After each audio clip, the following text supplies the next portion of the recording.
Visakha agency Araku Valley మండలం Padmapuram major panchayat నుండి YCP అభ్యర్థి పెట్టేలి సుస్మిత తనదైన శైలిలో ప్రచారంలో దూసుకుపోతున్నారు. అరకువేలి మండలంలోని 2 ప్రధాన మేజర్ పంచాయతీలో ఒకటైన పద్మాపురం పంచాయతీలో గెలుపే లక్ష్యంగా ప్రధాన రాజకీయ పార్టీలతో పాటు స్వతంత్ర అభ్యర్థులు ప్రయత్నాలు ముమ్మరం చేస్తున్నారు. వైకాపా బలపర్చిన అభ్యర్థిని సుస్మిత గెలిచే అవకాశాలు ఎక్కువగా ఉండటంతో ఓటర్లను నేరుగా కలిసి తమ ఎజెండాను తెలియపరుస్తున్నారు. తనకు ఉంగరం గుర్తు కేటాయించారని, మీ అమూల్యమైన ఓటును ఉంగరం గుర్తు పై వేసి తనను అత్యధిక మెజార్టీతో గెలిపించాలని ప్రజలను కోరుతున్నారు.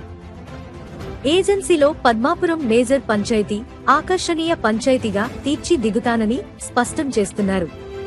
రాష్ట్ర ముఖ్యమంత్రి వైఎస్ జగన్మోహన్ రెడ్డి అడుగు జాడల్లో స్థానిక ఎమ్మెల్యే శెట్టిపాల్గొన్న ఆశీస్సులతో పరిపాలనను విజయవంతంగా సాగిస్తానని తెలిపారు. పంచాయతీలో ఉన్న సమస్యల పరిష్కారానికి కృషి చేస్తానని ప్రచారంలో హామీ ఇస్తున్నారు. దీంతో ఓటర్లు వైసీపీకి మేజర్ పంచాయతీలో పట్టం కట్టేందుకు సిద్ధమవుతున్నట్లు తెలుస్తోంది. నా పేరు పెట్టేలి సుస్మిత. పద్మాపురం మేజర్ పంచాయతీ నుండి వైఎస్ఆర్సీపీ సర్పంచ్ అభ్యర్థిగా పోటీ చేస్తున్నాను. నా గుర్తు ఉంగరం. నన్ను భారీ మెజారిటీతో గెలిపిస్తే పద్మాపురం పంచాయతీ అభివృద్ధి చేస్తాను. నా పేరు పెట్టేలి సుస్మిత.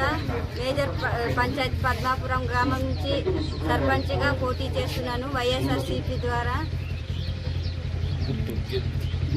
మా గుర్తు ఉంగరము.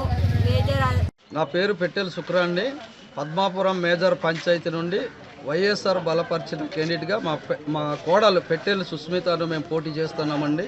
మా మేజర్ పంచాయతీని ఎవరు ఎన్నడూ చేయలేనిది మేము తప్పకుండా గెలిచి దాన్ని డెవలప్ చేస్తామని మేము వైఎస్ఆర్ సిపిని గెలిపించి డెవలప్ చేయాలని మేము ఆశిస్తాము.